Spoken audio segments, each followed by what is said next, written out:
What would you do if someone told you that a simple metal stick won World War II? Not a gun, not a bomb, not a secret weapon.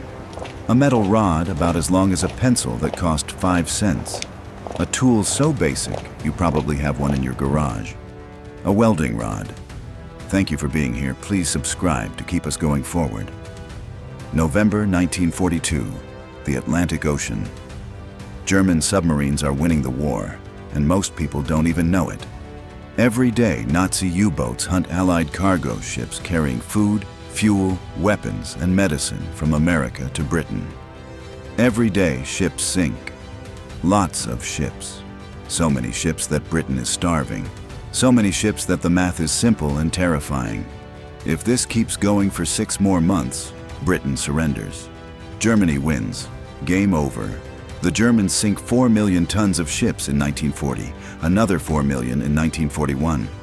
By 1942, they're sinking ships faster than America, and Britain can build them. And building ships takes 6 months, minimum. That's what shipbuilding has always taken. You can't rush it. Master craftsmen, traditional methods. Quality takes time. At least, that's what everyone believed. Then something happened in America that the Germans thought was impossible. Something that broke the math of submarine warfare. Something so simple that when German Admiral Dönitz first heard about it, he thought it was fake news, Allied propaganda to boost morale. American workers who had never seen a ship before 1940 were building cargo vessels in 42 days.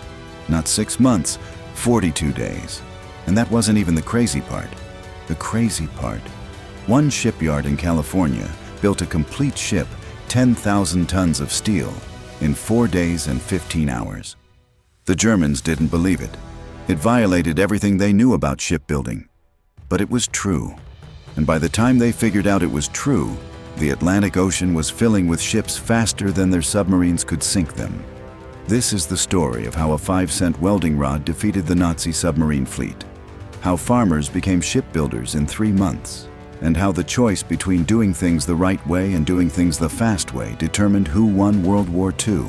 The Germans chose perfection, the Americans chose speed, and that choice changed everything.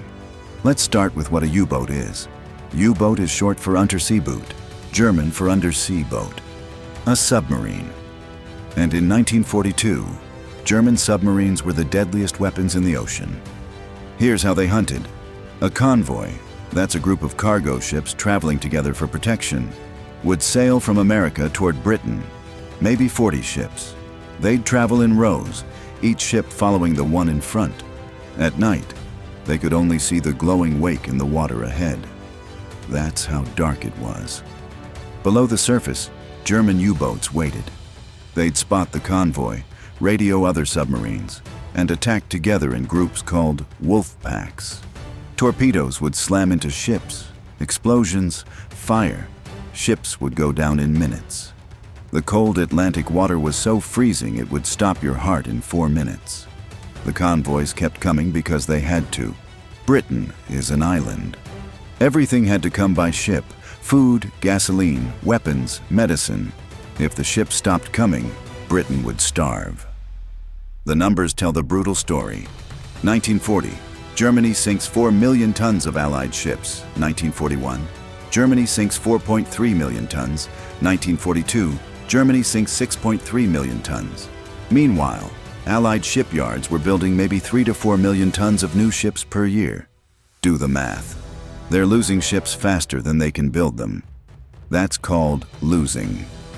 Admiral Karl Dönitz commanded the German submarine fleet. He had 300 U-boats by summer 1942. His plan was simple: sink more ships than the Allies can build. Eventually, Britain runs out of food and fuel. Britain surrenders.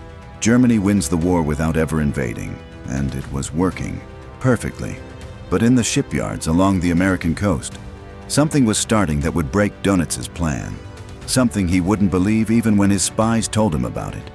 Henry Kaiser was a construction guy. He built dams and highways. He had never built a ship in his life. But in 1940, the US government asked him to build cargo ships. Lots of them, fast. Kaiser looked at traditional shipbuilding and thought, this is stupid. Here's how ships had always been built.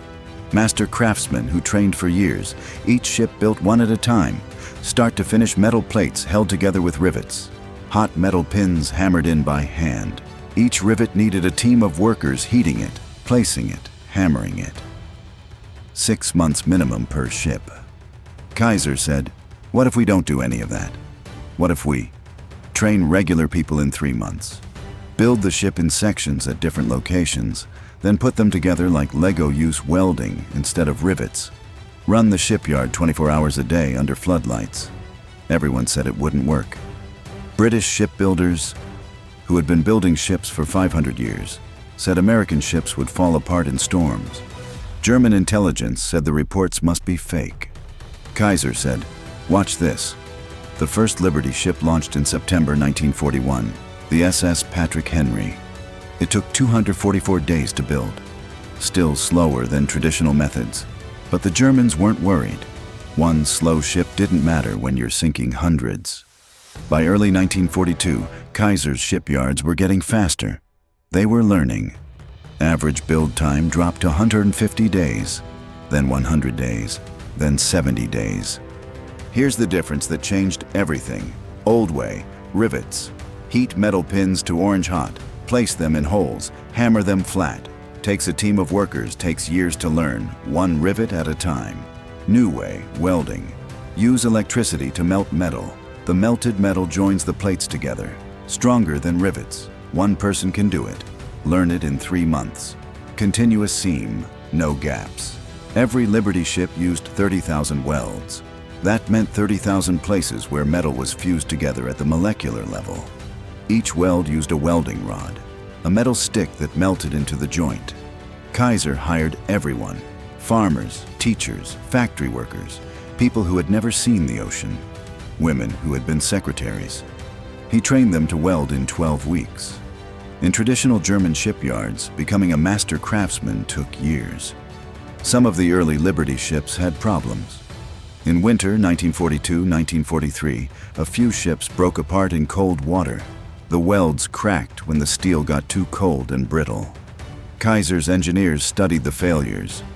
They added metal reinforcing strips. They modified the design. Then they kept building.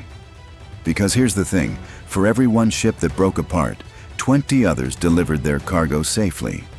By mid-1942, average build time, 42 days. That's 6 weeks. To build a ship that could carry 10,000 tons of cargo across the Atlantic. German shipyards still needed 6 months to build the same size ship. November 1942, Richmond, California. Kaiser's shipyard. They wanted to prove what they could do. They laid the keel of the SS Robert E. Peary. Then the clock started. Workers swarmed the ship, welders, crane operators, fitters. 3 shifts, 24 hours a day. Prefabricated sections arrived by truck and rail. Giant cranes lifted bow sections, stern sections, middle sections. They lowered them onto the keel. Welders fused them together. 4 days and 15 hours later, the SS Robert E. Peary slid into the water. Complete, ready to sail. 4 days. When German intelligence reported this, Admiral Dönitz told his staff it was propaganda. Impossible. No shipyard in the world could build a 10,000-ton ship in 4 days. It violated the laws of physics, but it wasn't propaganda. It was welding rods in American abundance. Spring 1942. German U-boat commanders start noticing something weird. The convoys are getting bigger. Last month, maybe 25 ships in a convoy. This month, 35 ships. Next month, 40 ships. Where are all these ships coming from? Convoy SC-94. August 1942. Germans attack with 18 U-boats. They sink 11 merchant ships. That's a lot. But 22 ships make it through and deliver their cargo. In the past, sinking 11 ships would have destroyed the convoy. Now, it barely makes a difference. The submarines are winning battles but losing the war. By late 1942, the math starts to flip. Germans sink 8.3 million tons of ships, but Allies build 7 million tons of new ships. The gap is closing. Herbert Werner commanded U-boat 415. Early in the war, His crew sank 9 ships in one patrol. They returned to base heroes. Admiral Dönitz himself came to the dock to give them medals. They felt invincible. But by late 1943, Werner wrote about a different experience. His submarine hunted for weeks and found nothing but huge convoys with heavy protection. When they did attack, they'd sink maybe 2 ships, then have to run from destroyer escorts, dropping depth charges. He described watching through his periscope after torpedoing a Liberty ship. The torpedo hit. Explosion. The ship's side ripped open. Water flooded in. But the ship wouldn't sink. The watertight compartments kept it afloat. Escorts towed it to port for repairs. Werner realized something that terrified him. American industrial capacity was infinite. For every ship Germany sank, America built 2 more. The math had turned against them. Who built these ships? Not master craftsmen. Regular Americans. A woman named Wendy the Welder became famous. She had been a secretary. She learned to weld in 3 months. She worked the night shift under floodlights, fusing metal plates on Liberty ship hulls. Thousands of women like her, doing jobs that didn't exist 2 years earlier. Men who had been farmers, learning to operate giant cranes that lifted 50-ton sections of ship into place. Teachers, factory workers, store clerks, all becoming shipbuilders faster than anyone thought possible. The Germans couldn't understand it. Their system required years of training. Their workers were skilled craftsmen who took pride in doing things the right way, the traditional way. The American system didn't care about the right way. It cared about the fast way. 1943 numbers. Germans sink 3.2 million tons. Allies build 15.6 million tons. Read that again. 15 million tons built versus 3 million sunk. The submarines couldn't win. The numbers made it impossible. By mid-1943, Liberty ships arrived in convoys of 40, 50, sometimes 60 vessels. More cargo capacity than the entire British merchant fleet had in 1939. German submarine commanders felt hopeless. They'd attack a convoy, sink 3 ships, and watch 37 others sail safely to Britain with tanks, fuel, food, ammunition, and medicine. Their torpedo tubes would be empty. They'd return to base with an incomplete mission, and the next convoy would be even bigger. The welding rods had broken the wolf packs. All of this converges in 1943. The balance tips. The Atlantic becomes an Allied highway instead of a German shooting gallery. The psychological impact on German submarine crews was crushing. These were men who entered the war believing in German superiority. They had trained for years. They had sunk battleships and aircraft carriers. They believed they were winning. By 1943, that belief was dead, killed by arithmetic they couldn't overcome. Werner described it. Every patrol report told the same story. Convoy attacked, a few ships sunk, most escaped. Returned to base with empty torpedo tubes and the knowledge that it didn't matter. The U-boats had become irrelevant, not because they were bad weapons, but because the welding rods were producing ships faster than torpedoes could sink them. Final score, 2,707. Liberty ships built between 1941 and 1945, 23 million tons of Allied shipping sunk by U-boats during the entire war. 35 million tons of new merchant ships built by America alone, not counting Britain and Canada. The submarines lost. The welding rods won. The Liberty ships didn't just carry supplies. They carried so much that it changed how commanders thought. In 1942, every cargo was precious. Planners sent only essential supplies. They accepted that some percentage would be lost. By 1944, they could ship everything: spare parts, luxury items, chocolate bars and cigarettes, phonograph records for entertainment, building materials for reconstruction. The SS John Fitch, sunk in December 1944, was carrying chocolate and cigarettes, items that would have been unthinkable waste in 1942. But in 1944, there was always another Liberty ship in the next convoy. The Liberty ships were ugly. British naval architects called them ugly ducklings. They had blunt bows and square sterns. They looked like floating shoeboxes. They were slow, 11 knots, barely fast enough to keep up with convoys.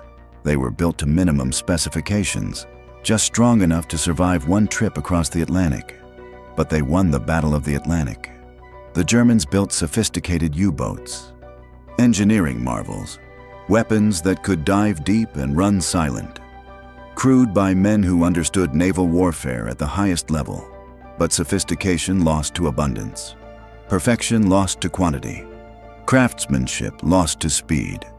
The welding rod became a symbol, not just of ships, but of a different way of thinking about work.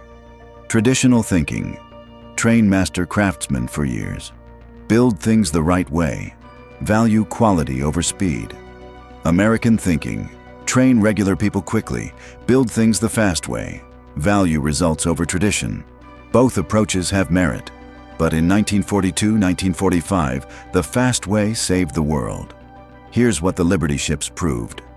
In modern warfare, the side that can produce more stuff wins. Doesn't matter if your stuff is perfect. Doesn't matter if it's beautiful. What matters is having enough. American factories treated ships like Detroit, treated cars, products to be built on assembly lines with replaceable parts, using workers with minimal training. When a Liberty ship was damaged beyond repair, they pushed it overboard and replaced it. German mechanics, meanwhile, were hand-making replacement parts from salvaged metal. Abundance beats perfection when the stakes are survival. After the war ended, America had nearly 2,000 Liberty ships it didn't need. Some were sold, some were converted to other uses. Many were just anchored in bays, rusting. By the 1970s, most had been cut up for scrap. The steel was recycled. They weren't preserved as treasures because they weren't treasures.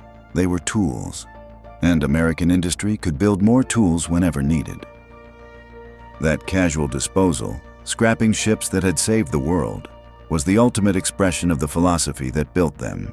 Abundance doesn't need to preserve every item. Abundance can afford to throw things away. The real story isn't about ships or submarines or welding rods. It's about what happens when free people decide to work together toward a goal. The Liberty ships were built by farmers who became welders, teachers who became crane operators, secretaries who became ship fitters, people who saw a job that needed doing and learned to do it. No one forced them. They volunteered. They trained. They worked night shifts under floodlights. They built ships in 6 weeks that should have taken 6 months. And they proved that democracy, when mobilized, could outproduce any dictatorship. That free people, working voluntarily toward a common goal, could achieve things that traditional methods said were impossible. The welding rod won the Battle of the Atlantic. But it was American workers holding that welding rod who won the war. Between 1941 and 1945, American workers consumed millions of welding rods building those 2010 Liberty ships. Each rod cost about 5 cents. Each rod melted into a weld that joined steel plates together. Each weld helped build a ship. Each ship carried 10,000 tons of cargo. Each cargo delivery kept Britain alive, kept the Soviet Union fighting, kept the path to victory open. 5-cent welding rods.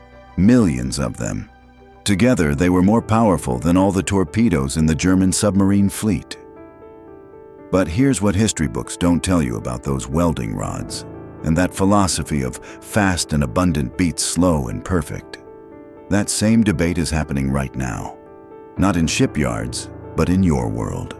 Software companies arguing whether to move fast and break things, or build carefully and get it right the first time. That's the welding rod versus the rivet. Hospitals debating whether to use quick training nurses or require years of medical school for every role. That's Liberty ships versus German craftsmanship. Manufacturing companies choosing between artisanal products built by masters or mass-produced items built on assembly lines. That's the same choice Henry Kaiser made in 1942. The question isn't which approach is better. The question is, which approach does the situation demand? When Britain was starving, when U-boats were winning, when 6 months was too long to wait, the welding rod saved the world. But what happens when companies apply welding rod philosophy to situations that need rivet precision? What happens when fast enough isn't good enough? What happens when abundance becomes waste? The story of how modern tech companies learned, or didn't learn, when to use welding rods and when to use rivets. Why Boeing's fast production philosophy led to the 737 MAX crashes, and how the same choice between speed and perfection is being fought right now in AI development and self-driving cars. That's a different chapter. One that starts with a question. Are we building Liberty ships or U-boats? Are we choosing speed or perfection? And do we know which one the situation actually demands? The welding rod won World War II. But that doesn't mean the welding rod wins every time.